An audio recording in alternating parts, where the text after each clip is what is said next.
Well, guys, you can see that I have repainted the armor.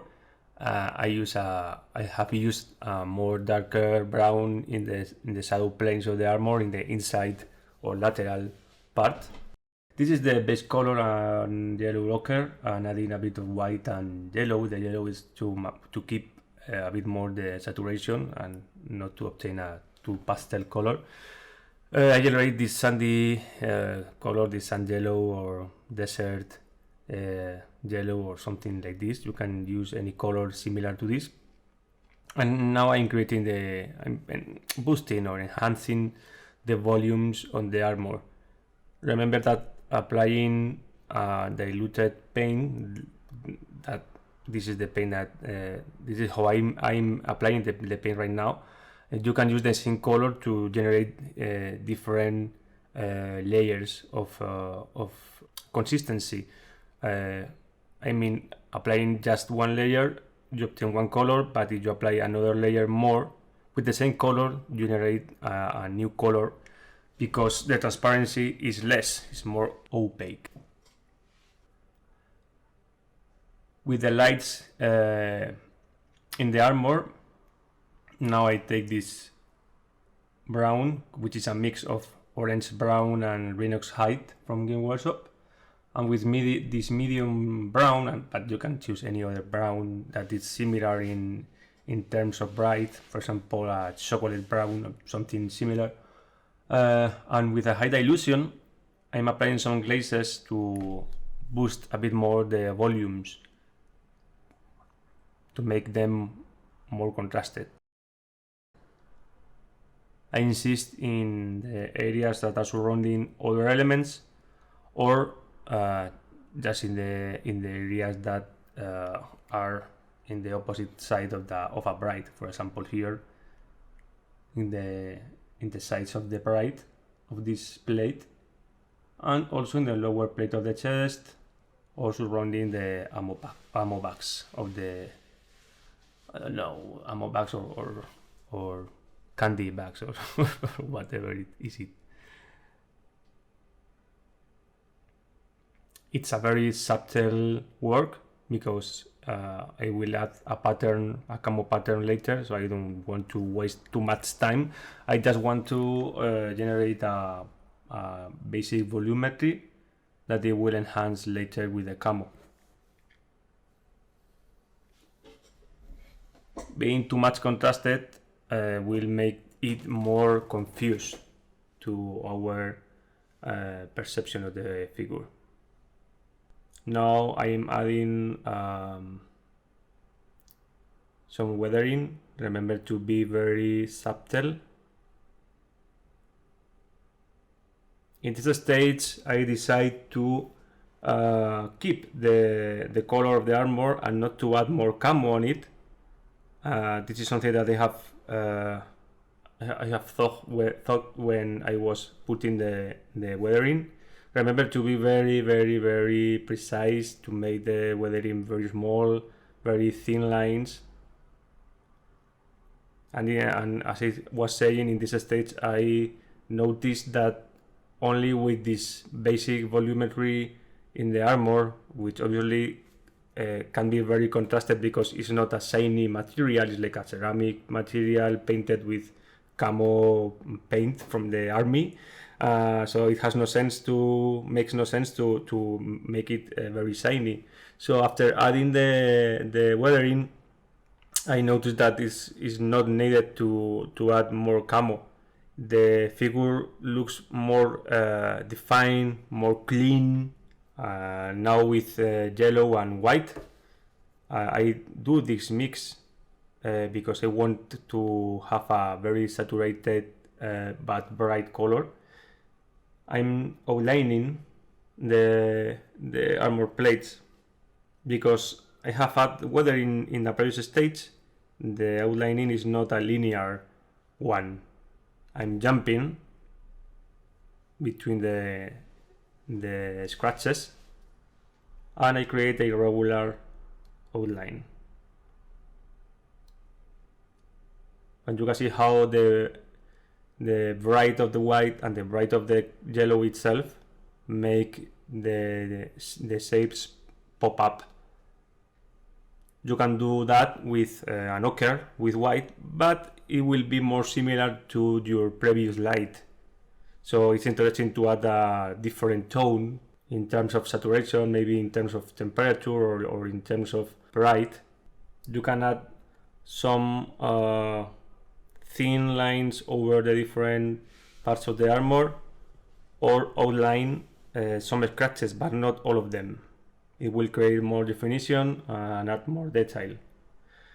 Now I'm mixing this Linux hide with English uniform and a bit of ochre, and I'm generating a brown.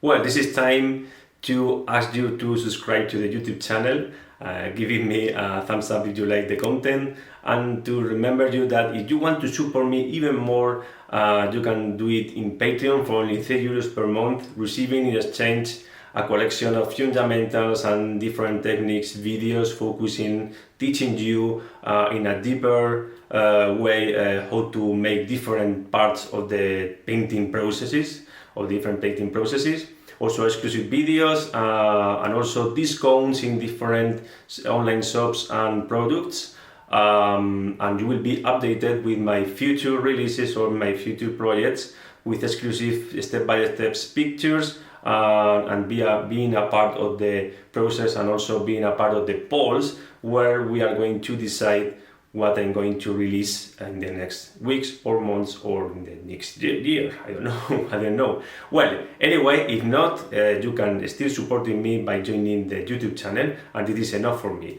Thank you for watching the video, and well, I leave you with that. Thank you. Bye. This is a green brown.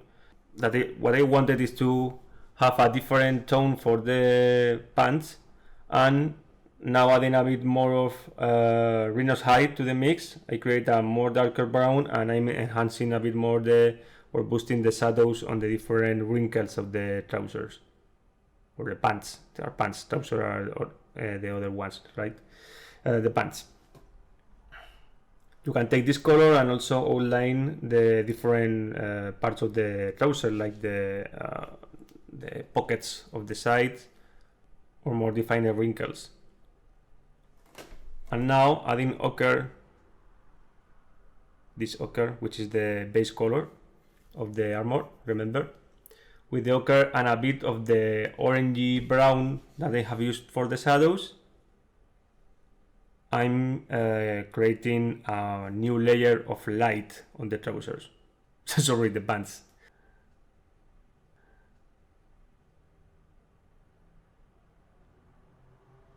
I'm keeping part of the base color, which is a medium tone for us, maybe, or a medium dark tone. Obviously, also we keep the shadows of the wrinkles, but now we are boosting the more luminous parts of the pants.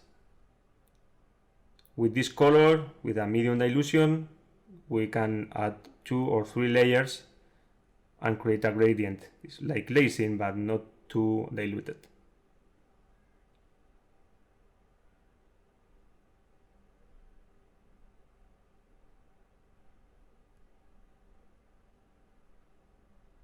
First I sketch where the light is going to be, and then I blend the transition. Sort the strokes, going most of the time in the direction of the light, where I accumulate the pigment. Even I kind of line. This is all the time the same color, guys. I'm not adding more white, but obviously you are looking at the screen and you can see that there are like 2 or 3 colors, different colors applied in this stage, but it's the same color, but accumulating the pigment. Now adding white to the ochre, I'm creating the texture of the pants. This is something I have talked about in the first part of the video, where I said that it would have been a great idea to make the texture, and I'm doing it right now by adding very thin lines in both directions, horizontal and vertical, in some way, depending of the direction of the volume. But with this texture, we add more detail. So now it's time to jump to the camo pattern. I'm choosing between two colors of brown, an orangey brown and a green brown. This is orange brown and uniform, English uniform, which are complementary between them because one is green and the other is orange, so more or less are complementary, and will add more contrast to the pattern itself. And now I'm just repeating the same process that I have followed in the first video. I decided to make the camo more simplistic and the squares bigger, so they are more clean to us when looking at the figure. But the process is more or less the same. You have to be very precise and be as geometric as possible. Now I have the orange camo squares, and I'm adding, as you can see, in the areas of shadow, a more darker brown. I'm mixing the orange, which is the base color of these squares, with a bit of black, or maybe a Reynolds height could be useful as well. But I generate a bit more dark brown, not too dark, but a bit more dark brown to make the squares in the shadow areas. And with the green camo pattern, I did exactly the same, a bit more green to the shadow areas, and direct from the barrel English uniform for the main areas.